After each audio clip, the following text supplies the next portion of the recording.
And I'm thrilled to be joined by Bananarama. How are you? Hello. Well, very thank you. good. Can I thank you for something? What? Yes. Getting me through puberty. Thank you. Really? In what way? Well, you really want me to go into it?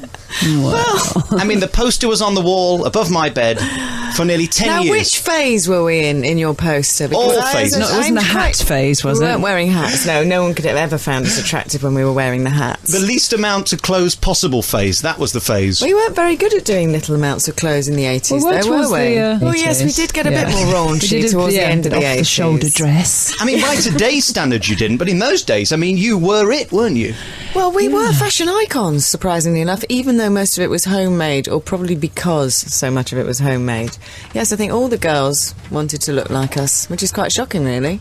Did you enjoy it being stars in the 80s? Because, I mean, it was such a complex time, and you never seemed to go in for any of that showbiz stuff like they do today. No, it was very rough and ready back then, and I think every band had an identity, and we were all sort of friends, and if you were abroad, you'd all sort of hang out with each other. It was not manufactured in any way, and it was kind of really rough and ready, and I think it was a great time. Yeah, and I don't think I think everyone was in it for the right reasons as well. Everyone had their own sort of musical identity as well as an image, and I don't think I met anyone along the way who was just doing it to be famous, which is what you get a lot these days, let me tell you. We just can you blurted imagine everything any out. pop act being allowed to go on a TV show or do a photo shoot without a stylist, with clothes they'd run up on the machine the night before? It's just out of the question. It just absolutely couldn't happen. And I do think it's a shame, because I do think it all becomes a bit samey, because you do have the same people choreographing all the bands and styling all the bands, and you do get that sort of all the same. Let's hire a dress for a photo shoot, you know.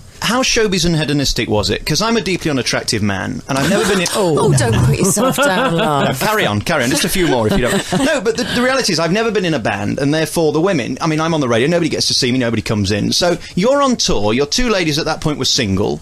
I mean, how showbiz was it? What was the lifestyle like?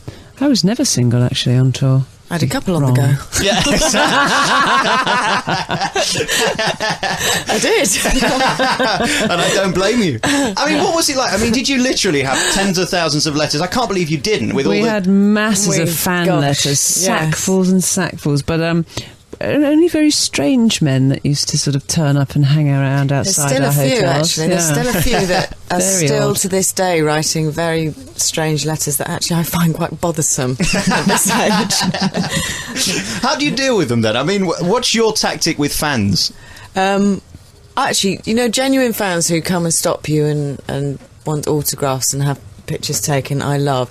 But the weird letters thing is very difficult. I think it's best to ignore most of them, to be honest, because otherwise you build up a sort of what they think is a relationship in their heads, and I think that's even more dangerous.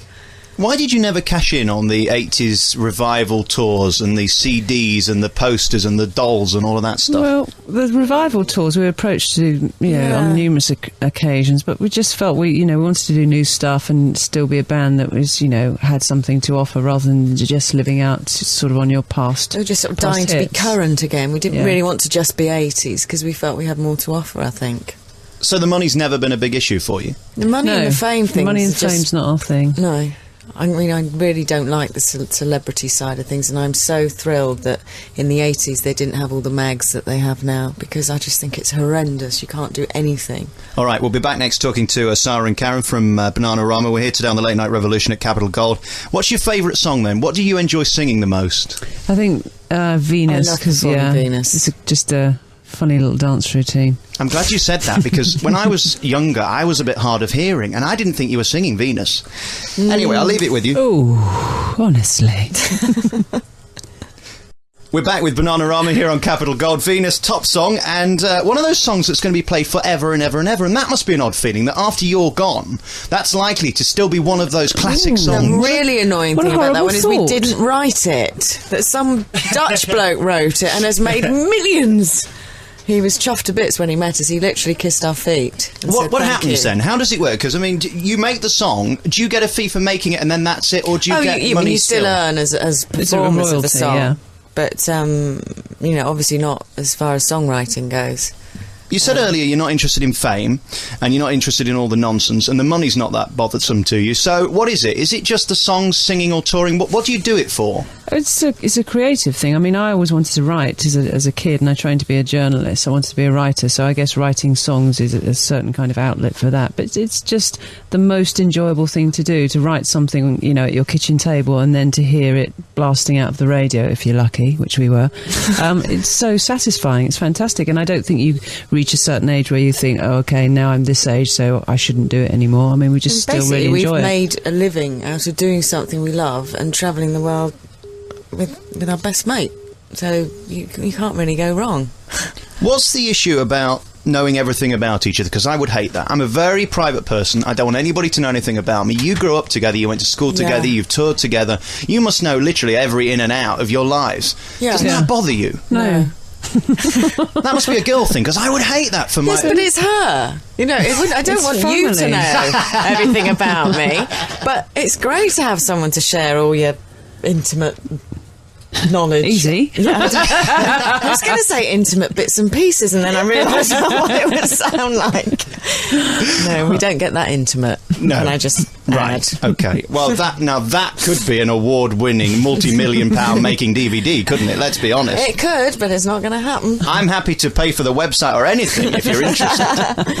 I know several men around the building who would be willing to work on that. But if I was that way inclined, it wouldn't be Sarah anyway. No. It would be just like incestuous, wouldn't it? It would really. Who then? Vanessa Feltz?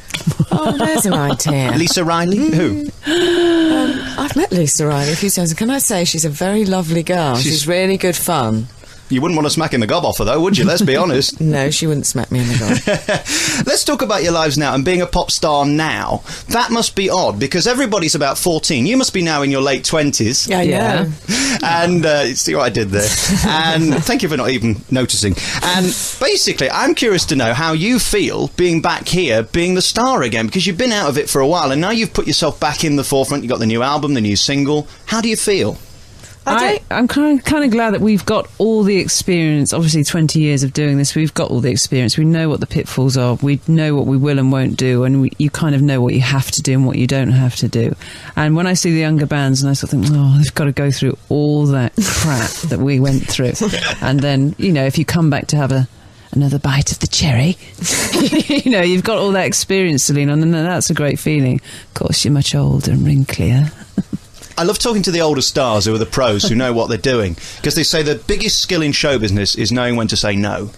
Knowing what to turn down, because when you're in the beginning, you just Quality say yes control. to everything. Yeah, we've become much better at saying no. In fact, we're really good at saying no now. Yeah. It's our forte. Well, you slipped up here. You said yes to this, didn't you? we didn't know about it. Oh, you're very kind. We thought we were going to a club. Do you still do that now? I mean, are you into... I know you used to love going out, and we used to see you, and you used to be down the clubs and stuff. I mean, are you still going big up in yourself? We Not are. We as don't go much. to so many clubs. More bars. Yes, but we do still like to pop out with friends for a few bevies. And... We like to dance as well. I think that's a girl thing. I mean, men probably stop going to clubs because a lot of men don't really like dancing. But girls, they always are going to want to do a girls' night out and hit the dance floor. They don't care how old you are. I don't care if I'm the oldest person in the club. I'm still going to hit the dance floor. It doesn't bother me. What do you do to stay looking so fresh? And you've got beautiful skin, both of you. Oh, I mean, makeup.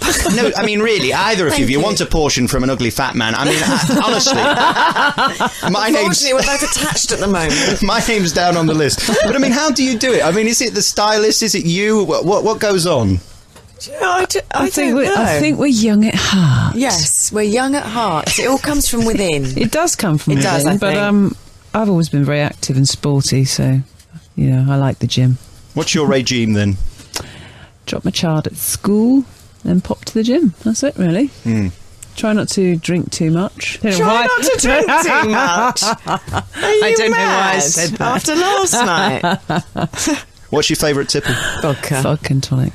Oh, We well, were that's... so sad last night a clean when drink. we were a flat in Right. Belgravia, darling. Oh. Apartment, Karen. Oh yes, an apartment. And And they ran out of mixers, so we just put water in our vodka. That's a bit sad, isn't it? Vodka and tap water. I've never tried that. It was Belgravia. Went Anything down goes. a treat. Presumably it's slimline tonic, is it? Well, it was No. slimline water. Well, dear. Avion comes through the taps in Belgravia, doesn't it? Yeah. Very finally, having a kid, a 13-year-old I think you've got Yes. now. Well, has that changed your perspective on everything? Not only the music, the showbiz, the touring, the CDs, I mean, how has it changed you? Well, it makes you less selfish. I mean, and it's inevitable. Everything is in perspective, and the child is far more important than anything else. And the child comes first, and it's all those cliches. If you but had it's- to give it in for your kids, then you would. I mean, I had Tom right in the middle. I had Tom when we were number 1 in the States, Yeah. didn't I? It was tricky, but you sort of deal with it. It's not something a bloke could do. How dare you? That very day. Are you bothered and harassed when you go around the world? Do people know who you are? Do you still get trouble? I think people expect me to have dark hair, and my hair's not as dark as it was, and I think I look much more different than Sarah does. I think Sarah's much more Yeah, I recognisable. don't get harassed, but I when kinda we're get together, we recognised. do, don't we? Yeah. Quite a lot when we're Yeah. together. Listen, it's been really lovely talking to you, and I'm glad you. you're nice. I don't like doing interviews when I like people, because I think if they're nasty and mean, then I'm going to hate Even them if you're forever. really let down. We haven't, yes. got, we haven't got a Awful. nasty bone in our body. I can tell. Would you like one? Oh, you're Yes. saucy, aren't I you? think we'll leave that there. We're not going to beat that. Sarah and Keren from Bananarama, it's been a real pleasure talking to you Thank today. you. That was funny.